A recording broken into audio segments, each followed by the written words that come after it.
Is atonement through the shedding of blood? There are many different ways that blood can be shed.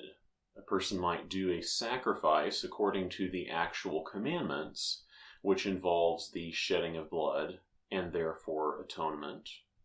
But I think we can all agree that not all forms of bloodshed provide atonement. Just because blood is spilled, whether it be from a clean animal or from an unclean animal or a human, does not mean that atonement has been provided over a person. A person can slaughter a cow in order to make steak and hamburger and leather out of it, but just because he shed the animal's blood does not mean that any atonement resulted from that. A person can kill a lion that has been attacking his livestock, but just because the lion's blood was shed doesn't mean any atonement resulted.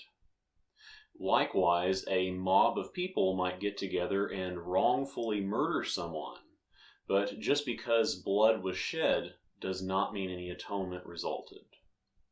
Atonement is provided through certain contexts, and the shedding of blood alone is not sufficient.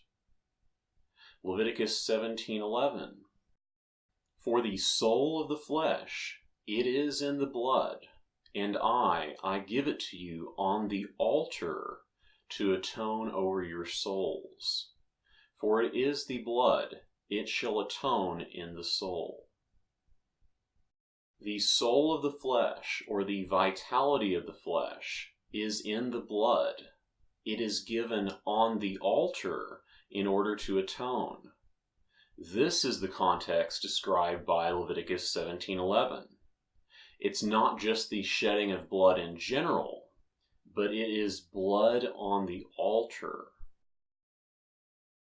Sacrifices in the law have specific requirements to them and specific contexts they are done in.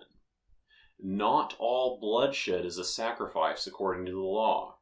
Regardless of whether the animal is without blemish, regardless of whether it is perfect, a killing is not automatically a sacrifice. Bloodshed by itself does not provide atonement. It should be done according to the commands. The sacrifice should match the commands of the law.